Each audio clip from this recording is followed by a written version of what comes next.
hot for you. We'll talk about Nvidia, the earnings, the market reaction, what's next. We'll talk about the path that Palantir took, going up and down the roller coaster, and what's next for Palantir. We'll talk about the Trump tariffs, the Salesforce miss, and also, of course, Tesla. What's going on with Tesla? What's the future of Tesla? Also, at the end of the video, I'll tell you why I removed a big, huge, massive Mag 7 stock from my top 25 stocks list, and I'll explain why I did it and why I think it has a lot of risk. Nobody's talking about that. A lot to come to today's video. Let's get started. I know everybody's talking about the Trump tariffs right now.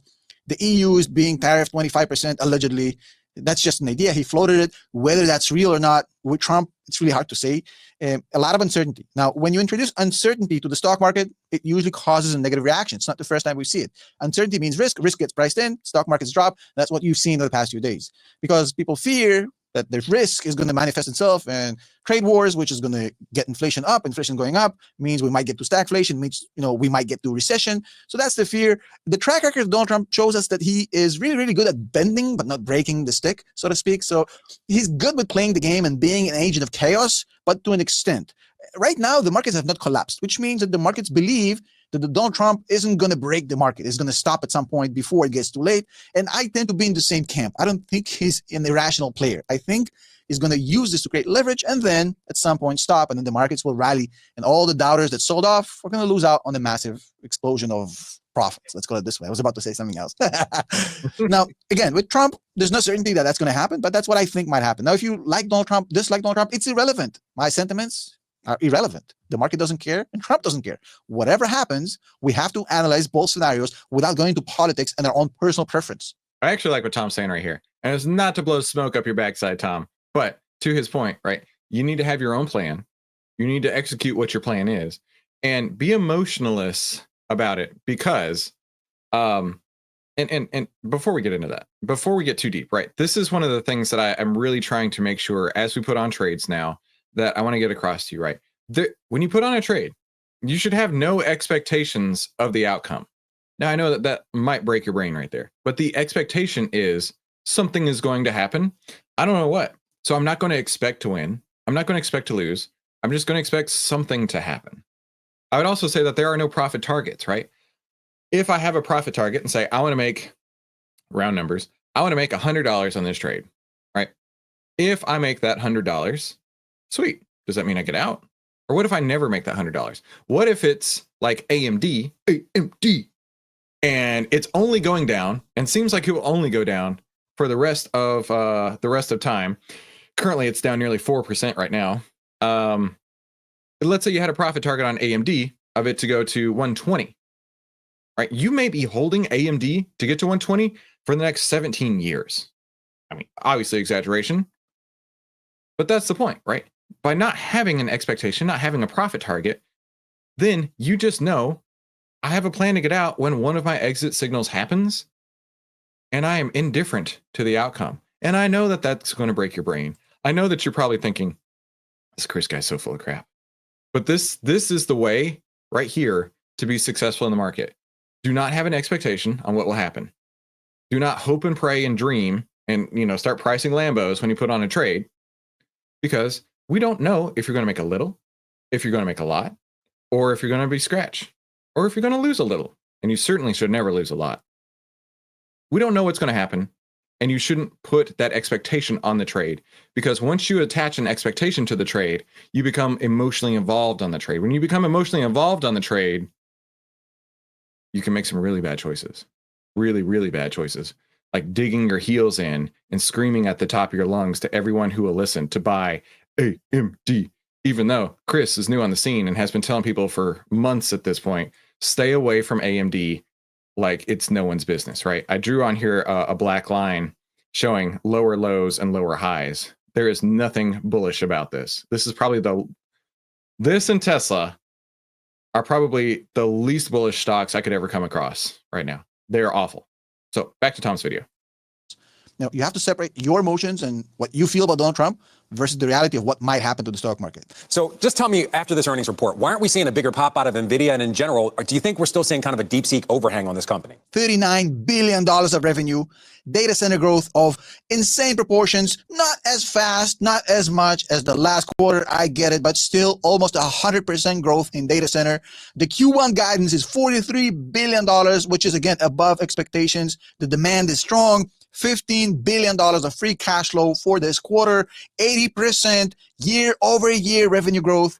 The stock price somehow after that remains flat, completely flat. That is weird. What's going on? What's happening? Well, here's the thing. You look at the stock price and you have to understand that despite all of these great numbers, Of course, this is a little bit older video. Price is now down 7% on Nvidia.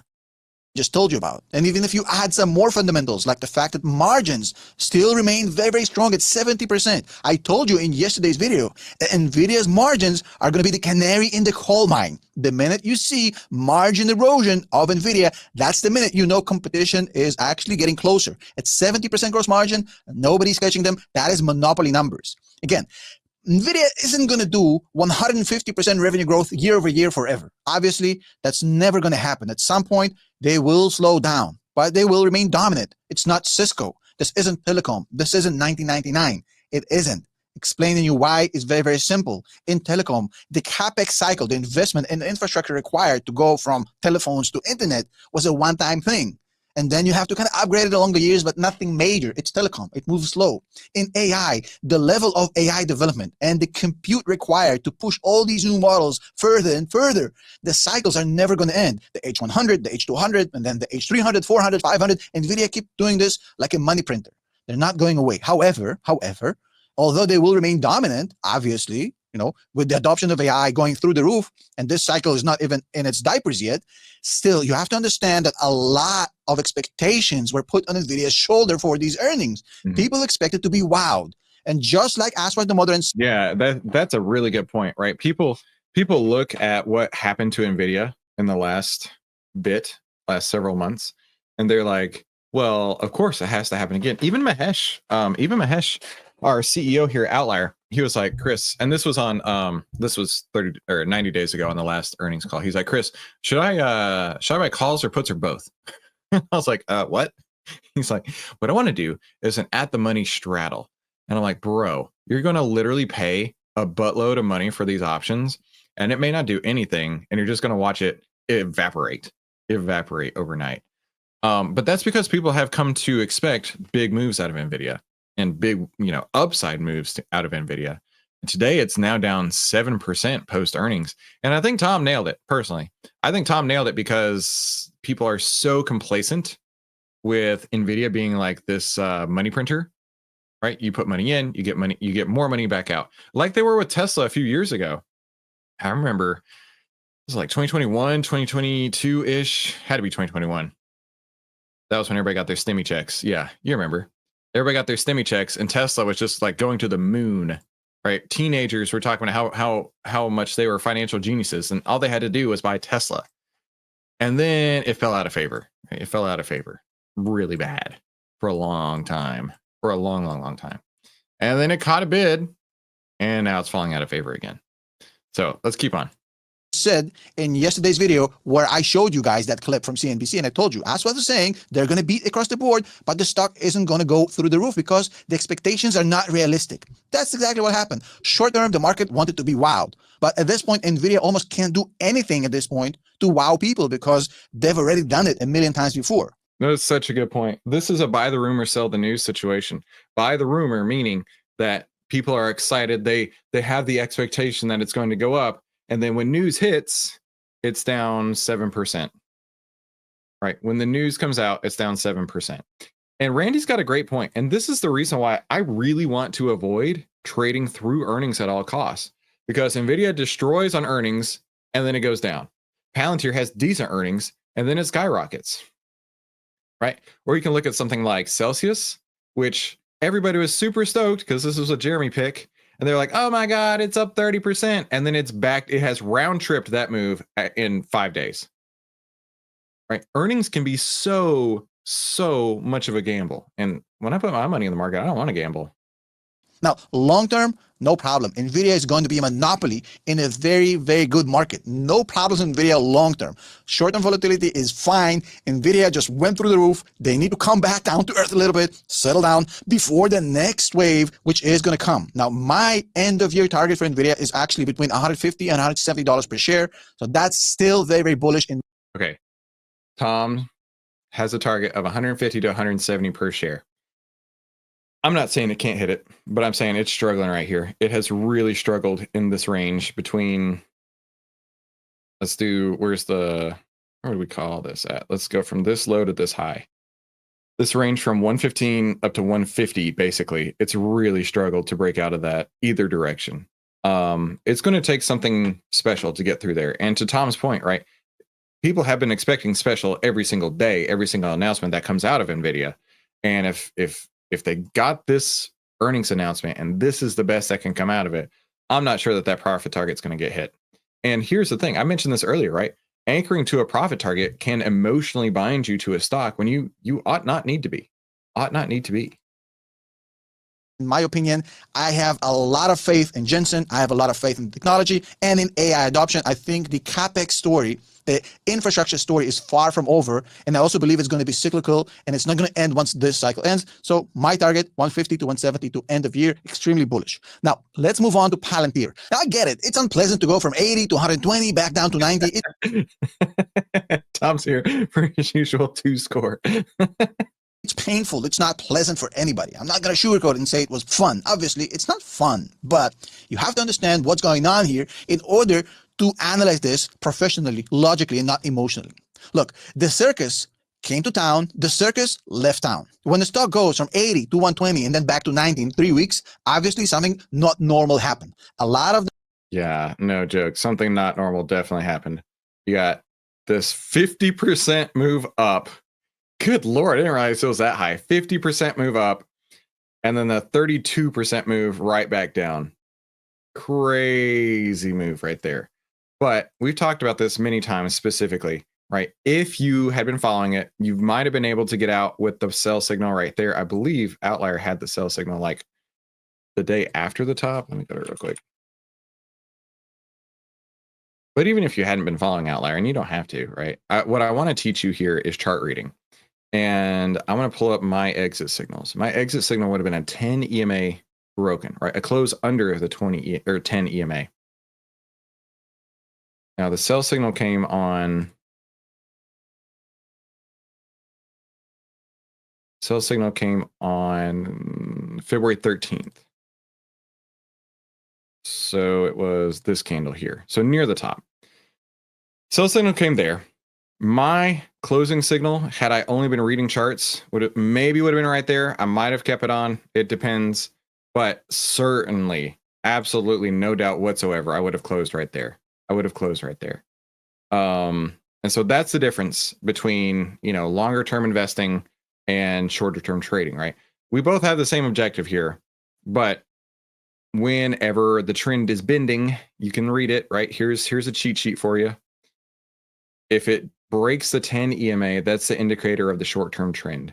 Any stock that you see in a beautiful, brilliant uptrend is 100% of the time above the 10 EMA because it's math. It's higher than the average price over the last 10 days. And as it goes up, it's going to trail along with it. But then it'll let you know when that trend starts to bend, and it's certainly been really hard on Palantir. The trash, the traders, the day traders, the opportunists, the speculants, the circus. It came to town. It took the stock from 80 to 120 in 2 weeks. And then they jump to the next thing or they jump ship. That's what they do. They're not long-term investors. They're opportunists. They came in, they enjoyed themselves, they made a nice profit, and they left. On to the next thing, right? That's fine. But the stock is still at $90 per share, and it's still up from the $24 that we had just a year ago. In 1 year, the stock went from $24 to $90. I don't think any of us can sit. That is bonkers. This kind of move is so rare, ultra bonkers. Here and complain about the stock performance over the past year. It's all good. The stock is still up 20% of the last month, even after the drop. Now I get it. These traders came in, they made their 20%, 30%, whatever the case may be. It doesn't matter. I mean, they lose some, they win some, they get by. Dang, Tom watches our videos. He knows. You make a buck, you lose a buck, you move on. None of them will ever make 20x like we did on Palantir. Hands down, hand to God, Tom is right. I will never make 20x on Palantir because I'm not holding it that long. He is 100,000% right. I will give you that, Tom, all day long. Here over the past 3 years. If we sit back and relax and enjoy ourselves and watch our performance versus the traders of the past few years, they're not even close, not even the same realm. Okay. Now, look, institutional investors are still buying Palantir heavily. Look at the filings. Margins are still great. Profitability are still great. Now, the growth of revenue isn't slowing down. Don't tell me this BS about the Hexeth 8% cut in the defense spending. It has nothing to do with Palantir and AI. Even if it passes, commercial adoption is going through the roof. Can't slow down. They just got added to the S&P 500, and that's why my price target for Palantir for the end of the year is 130 to 140 per share. Ooh, he's still really bullish on it. 130, 140. 130, 140. Another, oh, if we split the difference, 135-ish. That gets you at basically a 60% gain additionally from here. Now, here's the thing I want to put out there. I want to put this out there all day because he could be totally right. He could be totally right. But here's the deal. When that happens, right? When that happens, let's say you want to buy it at, let's say 83. Or no, let's use a round number. Let's say you want to get in at 80, okay? Don't buy it on its way down to 80. Do not buy it this way to 80, okay? Because we don't know where that's going to go. If you are hell-bent on saying, I have to buy it at 80, oh man, I just removed all my annotations. Do 2 seconds here. Let's say if you're hell-bent that I have to buy it at 80, wait until it tells you the bottom is in and it starts going back up. Now, how would you know? I'm asking you, the outliers. I'm asking you in the chat, how would you know if the trend is moving up again? I'm quizzing you on this, and I want to get your feedback because I see people in the comments. I see people on the, I don't know, all over the place talking about how you can't predict a stock's price. And day to day, you probably can't. But you can do one thing. You can, hands down, no matter what, whatsoever, until the end of time, use the 10, 20, 50 outlier trend template to know when it ends and when it begins. 3 green candles is actually pretty good too. Absolutely. The 10 over the 20, price over the 50. You guys got it. You guys got it. Right. That's just the math. That's the short-term moving average over the intermediate term moving average, price over the longer term moving average. And as of today, Palantir is currently in a downtrend. Now, always keep in mind that this downtrend, it may feel brutal right now. And so you're like, oh, I have to get in. It's already been beat up. I have to get in today. Never forget AMD. We need to have like a never forget, like Martina McBride thing in the background. Never forget AMD. The once $200 something stock AMD, which is now a $100.17 stock AMD. Never forget. I think they still have a lot of runway, but it's going to take time. It's going to take 8-9 months to get there. That's fine. I'm not interested in the day traders pumping my stock. They've done it before, taking us from 10 to 35, and then we dropped all the way to 6. They left. They came in. They did it again. They left. Good riddance. Let's move on to the next thing. Now, the Tesla story is driving a lot of investors insane. I'm getting a lot of questions about Tesla. Tom, what's going on with Tesla? What's up? I want you to use the same logic I just used on Palantir and apply it to the Tesla situation. Let's all be grown-ups here, okay? Now, whether you like Elon Musk, you hate Elon Musk, I don't care. I actually like Elon. I think he's a cool dude. I am absolutely based. I'm based as based could be. I drive a Tesla. I live in Texas.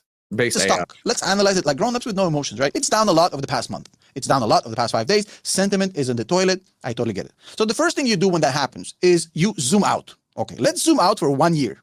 Not telling you to go to the IPO. Let's zoom out 1 year ago. 1 year ago to right now, the stock is up 50%. Not too shabby. 50% in a single year for $1 trillion company? Not bad. Now, there's a lot of short-term panic. I get it. People talking about demand for EVs, for Tesla EVs coming down. Competition is coming for their lunch. I get it. Elon bad. Elon is distracted because of Doge. I totally understand these arguments, and they carry a lot of water. It just, I have a weird deja vu. When Elon took over Twitter, made it X, all the same people who are telling you now that he's being distracted, we're telling you, well, Twitter is going to distract Elon. He comes in, fires 80% of the people, stabilizes it, appoints a CEO. It's doing better than ever. And then the Tesla stock has done 50% since. So, learn some history. It's not the first time people doubt the level of multitasking I think Tom's based too. Just putting that out there. that Elon can handle. No, not the first time and not the last time, but I'm not going to be one of them people. I think that he can do it. Now, long term, if you look at Tesla, from a logical perspective, a lot of upside. You got humanoid robotics, which is going to be huge. You've got the AI, FSD, full self-driving, autonomous driving, which they can sell to OEMs at 80% gross margin. I think they're monopolizing that as we speak. They don't even have a second place at this point. Some people have ran some models and some tests in cities here and there, Waymo this, Waymo that, London, Wave, whatever. Nobody has the miles that Tesla has to build a truly autonomous driving system. And I think they're going to be the first to do it. At that point, it's game over, right? We got the energy business growing 100% per year. Plus, they're still going to sell a lot of electric vehicles, even if competition comes from China. So it is volatile. It's going to continue to be volatile, but it still has a massive, massive opportunity to make a lot of money long term. In fact, I believe Tesla might be one of the best stocks to invest in right now, given the setup and given the negative sentiment. Now, a lot of... And this is where Tom and I are going to have to disagree real hard. Because to me, this looks like a stage 4 downtrend with almost no reservation to me. I mean, if we look over here, this is July of 2024. This sideways trend right here is a perfect example of a stage 1 right there. And then a stage 2 uptrend, a stage 3 consolidation trend when the moving averages start crossing over. I mean, this is like going to the optometrist and they got those, giant fun binoculars on top of you, right? And they're like, is it better 1 or better 2? Better 1 or better 2? And you're like, they're both equally bad. It's a stage 4 downtrend, right? That's what I would be saying right now. So yeah, it's about to round trip. Like it's round tripped all the way. This is crazy talk to me. This is crazy talk. It went up 64% in the span of 27 days, which is bonkers. And then it's back down 42% in the span of 46 days. I mean, this is a beautiful stock to trade, right? This is we talked about the 10 moving average. Like when did it cross under the 10 moving average, right? Just looking at the 10 moving average, it crossed right here. Boom, up. Let's say you go from the close right there. And then it closed under. That's okay. You know what? You make a buck, you lose a buck, no big deal. You could get right back in the very next day. And then when's the next time it closed under? That got really close. It might have, if you want to be very pedantic, but we'll skip that one. And the first time it like solidly closed under was right there. Right. Now, to Tom's point, I'm never going to have a 22x return on this. Never going to happen. Not at all. But in the process, I might lose $15 there. But I might gain $169 on that side. And the most important thing is I didn't have to follow it back down. Can't we just get along? I know. And that's why I think it's going to be fun to have this conversation with Tom, because I'm going to be like, what are you talking about? Because for him, this is, and this is his words, right? I'll go back. I'm not going to speak for him.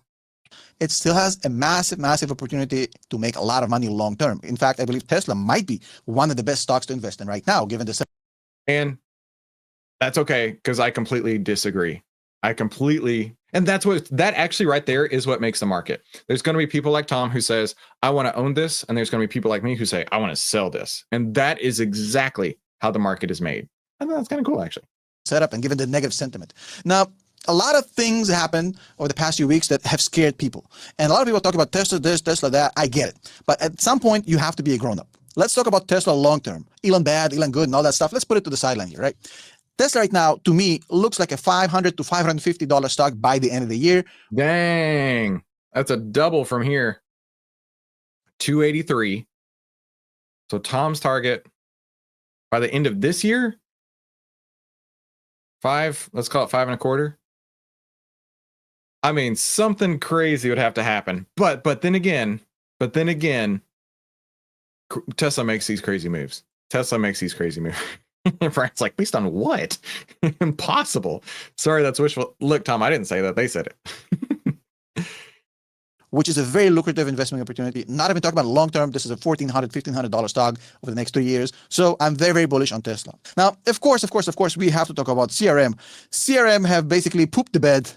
I haven't talked about that stock in a while. Made a video about them a couple years ago, said I was bullish. The people made a lot of money on that video, but that's besides the point. They missed earnings slightly. They beat on EPS. They missed on revenue, and only 7.6% revenue growth year over year. That's very, very slow, slower than last year.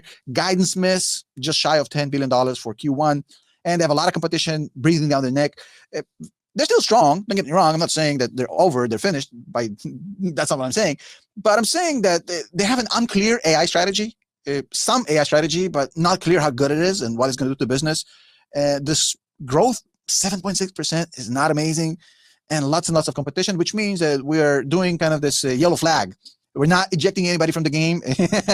There's no verdict that CRM is finished, but this is a huge warning sign. This is red flag, and we have to acknowledge it. Now, as promised, I told you in the beginning of the video, I'll share with you one stock, which I just removed from my top 25 stocks list. Now, on my Roik Academy page, there is a list of 25 top stocks at any given moment. Sometimes I'll remove a stock, sometimes I'll add a stock, and every time I do so, I post a deep dive about why I did it. Very lengthy deep dive, and this was no different. My Academy members have gotten the full scoop. And today, I'll give you the executive summary. And obviously, because it's a huge stock and a very popular stock, a lot of people would disagree with my choice, and I get it.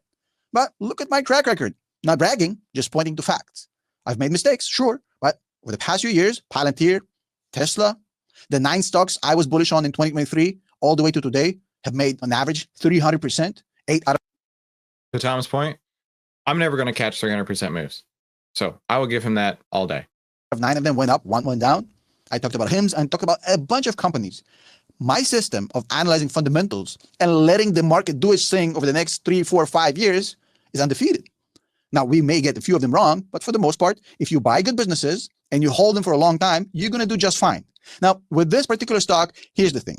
I have chosen to drop Google from my top 25 stocks list. And I'll explain why before everybody's head exploding. Right?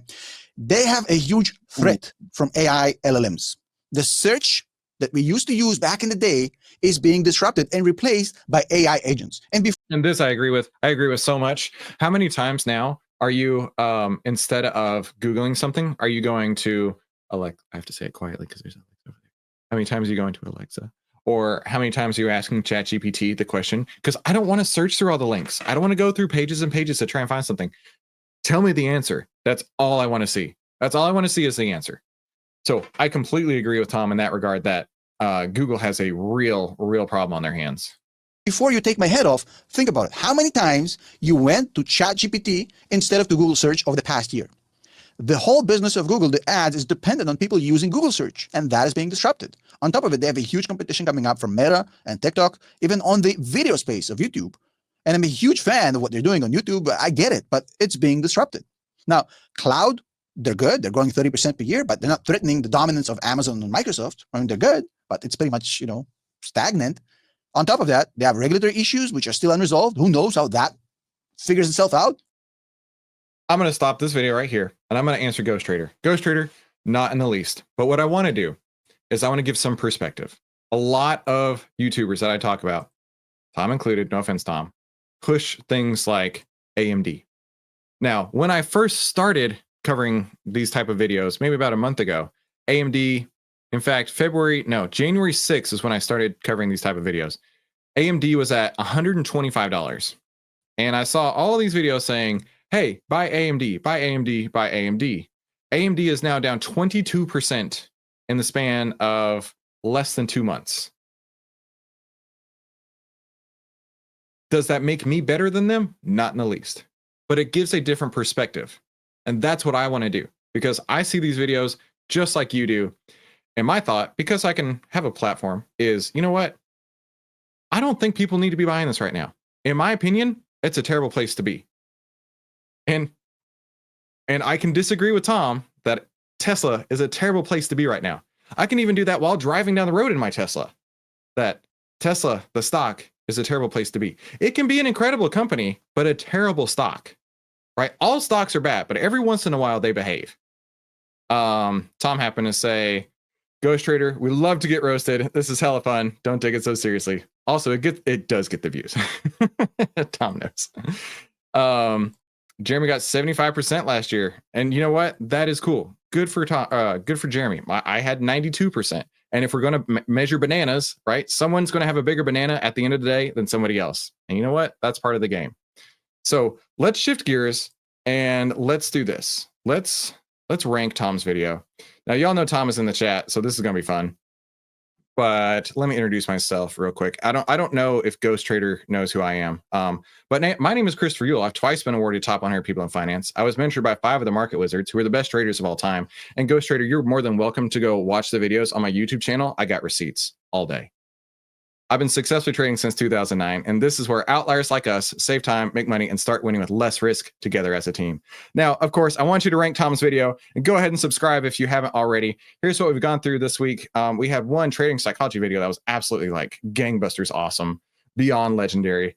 And we've had a couple that were just the worst I've ever seen. Let me see where I'm going. Let me see where I'm going here. I don't want to be easy on Tom because Tom's a friend. Those are some pretty rough picks that he was talking about as far as prices going up on things like Palantir, things like Tesla. I'm trying not to be just an outright asshole. I'm gonna throw it into I'll give it a 3.3. We got 6s though. We got no Lars. No, you know the deal. You knew this was coming. Nobody gets a 7. By the way, my housekeeper just walked in the door and I probably scared her to death. We got 4s, 6s, 8s, 4s, 5s. Nobody gets a 7 because a 7 is like the I don't want to hurt anybody's feelings number. So I like to make sure nobody gets a 7. I've got a yellow card. Sit on the bench. Tom says he wants it to be a 2. Let's just give him the 2. That's what he wants. Let's give him the 2. It's over for Tom. He got a 2. All right. So let's go to today's member highlight. This is actually a really, really strong lesson that I wanted to go through. We're going to be running out of time here, so I need to make sure that I am kind of concise with this, but it's a very, very good lesson.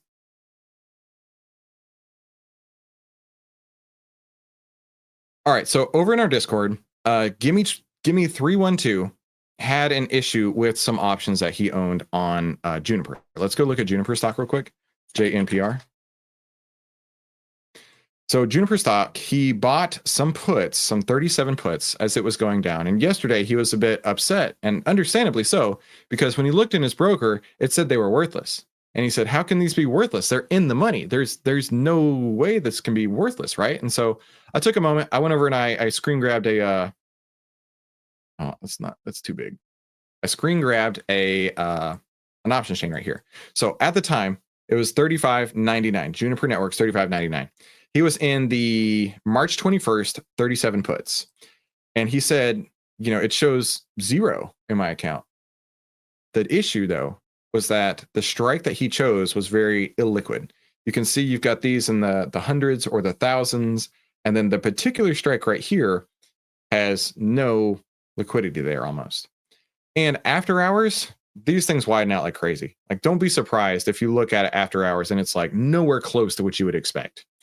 And so to see this 35 as the total of open interest, I wasn't really surprised to see it having 0, but 245 as the bid and ask spread there.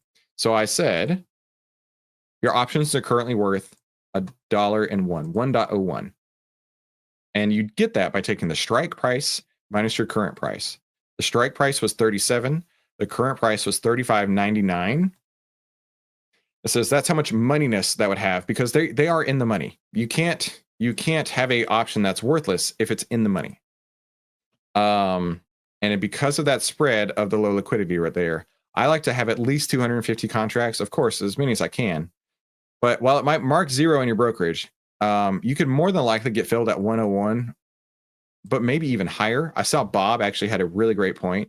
Bob in the chat was like, he would probably get even higher than 101 because of the theta value that's still associated with it. So give me 312. It can absolutely be a little bit frustrating to log into your broker and be like, what the frick? How is this worthless? But it definitely has plenty of value with it. And Juniper Networks is trending downward right now. And it might be a great play, but you definitely have a couple order blocks to get through. So with that out of the way, I really appreciate Juniper. I'm sorry, not Juniper. Gimme 312. Gimme 312 allowing us to talk about that. And be sure to share your stories in the Discord. The first rule of Outlier is you stumble over the words and you tell everybody about it as well. And you hit the like button. Now back to trading. We don't have a lot of time, so I got to be quick. What is Outlier and how does it work? Well, old Uncle Warren would say, be fearful when others are greedy, and greedy when others are fearful. An Outlier tells you if an investor is reacting irrationally fearful or greedy, and by how much, allowing you to get into the stock before the Outlier move happens. Now you can get into the annual pass for just 82 cents a day over at outlier.com. And if you're on a monthly trial, just send us an email and we can upgrade you and we'll take it from there. Now, my style of trading, I call the golden ticket trading strategy, and it's where only price pays. I want to see the 10, in this case, we're bearish, 10 under the 20, price under the 50. Let's go to the SPY. SPY's down at 1.4%. We are crashing. We are crashing at this point. This is ugly. This is really, really, really ugly. And that's okay, but it's also what I've been calling for since January 27th, because market breadth had peaked at that point. Market breadth had peaked at January 27th and had been falling since then. And so I wasn't at all surprised, right? We had been going sideways for months, and now we're actually seeing the market trend catch up with the market breadth. Next, let's go to the master key. The SPY still has a sell signal. The market trend is bearish. Sector breadth is mostly bearish. There's a couple bullish sectors, but overall market breadth is bearish as well. Now, before we look to add any new trades, and spoiler alert, I don't have any new trades today. Before you add a new trade, you want to take off any other trades or reduce the risk in those trades by moving your stops. In this case, for me, we're going to be looking at my exits here. So is the 10 EMA broken? I have one trade on in IBN. Oh, geez, hang on. I know that was at 2820.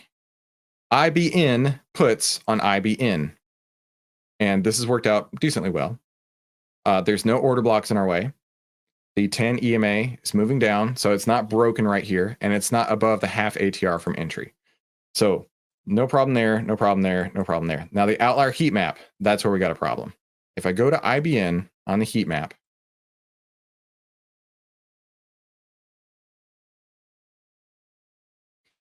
one of my rules is that if the heat map stalls, then I'm no longer interested in it. And what does that mean? The heat map stalls is kind of like it loses momentum, right? It's losing momentum on the sell side in this case. People are getting complacent with the fear, I suppose you could say, rather than getting more and more fearful. And once this loads in, there we go. And let's change it to the 3-month view.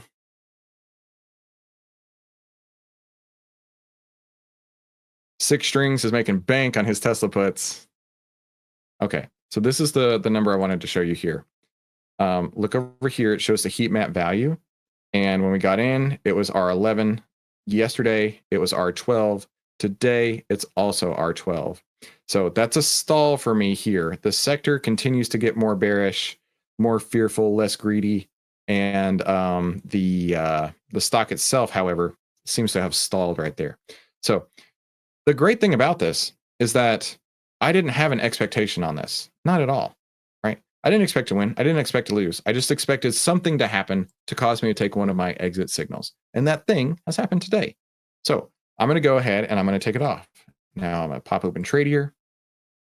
The IBN is bigger.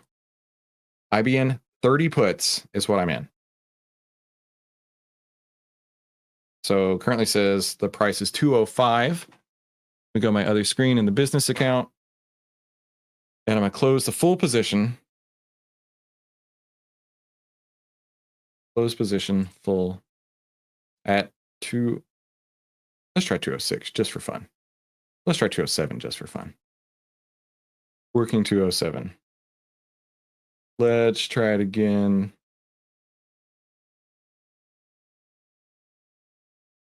Replace. Let's try it again at 205. Build at 205. I am out of IBN at 205. And to Tom's point, I will never catch a 20 banger. Never going to happen. Never going to happen with the way that I trade. So let me tell you what I got on this at 205 was my exit point. 205. Now, was this a huge win? No, not at all. Was I expecting it to be a huge win? No, not at all. But in the context of the stock, it went down 79 basis points. That's not very much at all. However, the option, I bought it at 190, I sold it at 205, and that was a 7.73% gain on those options. So the next thing that I do here for full transparency is I go into the Discord and I update where I got out. Let me find a closing thing real quick and I'll copy it. There we go. Then I reply to this one so I can keep track. Right there. So today is 2/27/25. Trade number 1 closed. IBN. 321. 30 calls whereas 205. And the reason was heat map stall. I had a 7.73% gain, which is not much. I never said it was going to be. That's just part of the game. Account impact was 1.55%. So I grew my account 1.55% from the one trade. So my results year to date so far are, I mean, they're okay. They're nothing special so far, but that's all right. I've only had 3 setups so far. Year to date return 3.37% and a 66% win rate, right? That's part of the game. But I've not lost any money in January. I've not lost any money in February. Will there be months where I lose money? Maybe. I had one losing month last year. Or there'll be months where I make tons of money? Oh my gosh, yes. So this is just part of the game. And that's why I like to say there are no expectations for the stock. I don't know where it's going to go. But I know one thing. I will follow my exit plan no matter what, hands down. Now, I am done with trading, but I'm not done with you. I want you to put in the chat what stocks you want to take a look at. Put in the chat what stocks you want to look at while we got a few minutes before the market closes. I saw somebody say Costco. Well, let's go to Costco. CSCO. No, it's cost. COST. Yeah. All right. Even though I just gave them a lot of money when I really shouldn't have, but you know, it's just so easy to grab those shirts and such right there. Yeah, Costco, you got your 10 is still over the 20, price is still over the 50. Technically, this is still a bullish trend. However, you've lost the short-term trend right here on the 10. You've lost the intermediate term right here on the 20. So for me, this is not a beautiful trade setup right here. Like I always say, I would have got out under the 10. It's not too far off. Costco's $1,000 stock now. Geez, the last time I saw it was like 300. When did that happen? Yeah, the last time I saw it, it was 700, I guess. Wow, good gravy. So yeah, Costco looks rough from here, but what doesn't look rough from here? I bet I put a lot of these on the screen and they all look rough from here. Fubo.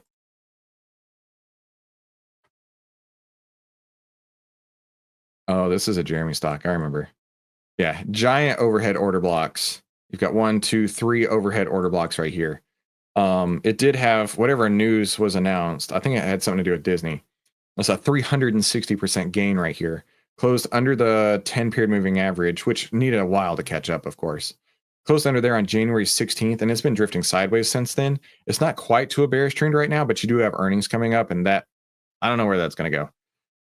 I am picking PJ because I saw the green guy right there, and I was like, what is that? ALV. ALV. Okay, you got your 10. The trend is still technically bullish, although it's very sideways, obviously. Very, very sideways. But it's closing under the 50 here. It's closing under all the key moving averages. This is not one I would hold. Not one I personally would hold. Joe wants to look at ANF. ANF. Oh, please tell me you're short in this one. Please tell me you're short in this one. When we look at a trend, this is what you want to see. A beautiful, obvious trend like this. But every once in a while, the trend might bend. But in the meantime, look at it go. That's what you want to see in a short trend right there.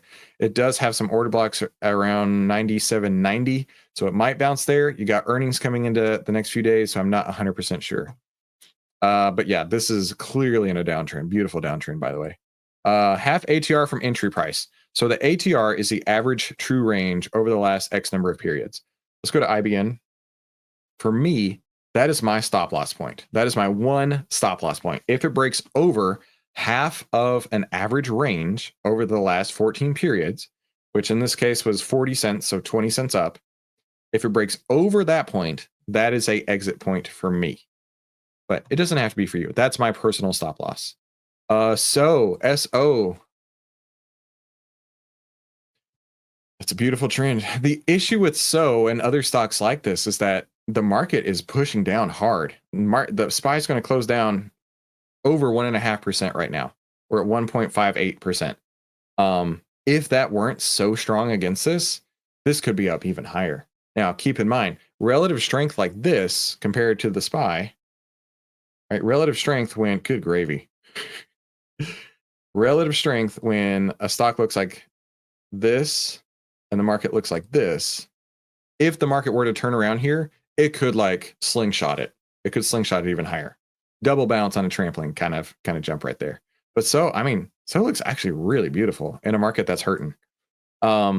I've been telling y'all this before. When we have a real sell-off in the market, which we still haven't even seen yet, it's going to be brutal. We're down 4.5% right now. I actually think we bounce here. I think we come up. This is Chris's just guess. I could be 1,000% wrong because clearly I'm not putting my money on it. I could see something like this happening. This is what I think might happen. I think enough people are going to step in and say, okay, we want to buy this dip right here. It pushes it back up. But unless market breadth can turn around, I think we see the same thing happen again. So that's what I think might happen. But I'm not afraid. I have $0 at risk in the market right now. Literally $0. VRNA.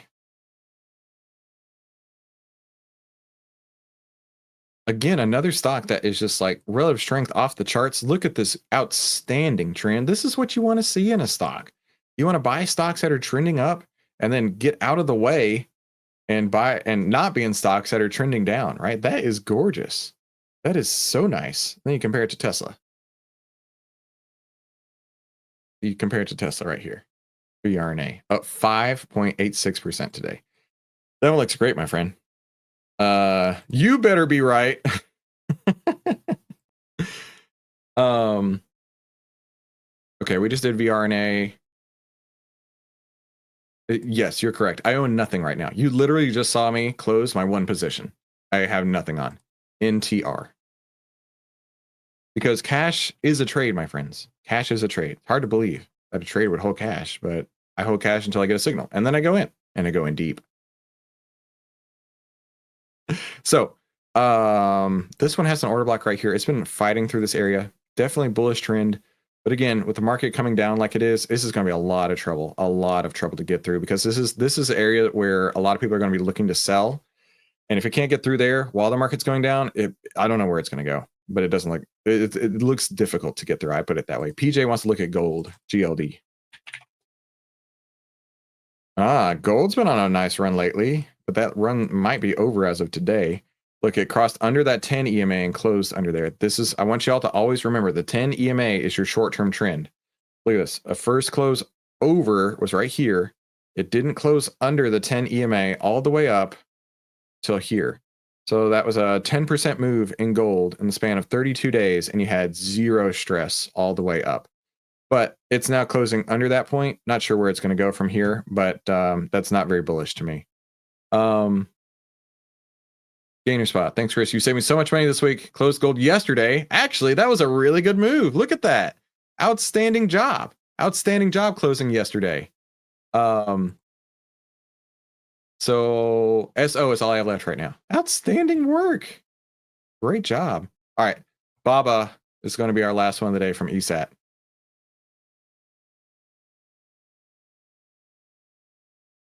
Okay. Alibaba looks incredible. Look at that trend. Absolutely glorious uptrend right there. Man, I couldn't even say anything wrong with it other than it's got an order block sitting up here that it might struggle to get through. But Alibaba, that's what you want to see. That's what you want to see. Don't emotionally destroy him. I don't want to. I'm not trying to. I'm just trying to give y'all some objective perspective, right? I have no skin in the game at all whatsoever on any of these. And that's why I like to give you this feedback, is because I can look at it absolutely clear-headed. And whenever you're in a stock, you can sometimes get emotionally involved in it and not see the bigger picture unless you have a second set of eyes to take a look at it. So I love to do this. I'm so glad to be able to do that for you, right? So I am now in 100% cash. Sewerk has emotional damage. But real quick before we go, if you are an influencer of any size and any niche, we want to work with you. Send us an email and let's start working together. And of course, tell me what you're trading in the chat and come back tomorrow where outliers like us will help you save time, make money, and start winning with less risk together as a team. YouTube is going to pop up a couple recommended videos. I recommend you click one of them. And now I recommend you to have a fantastic day.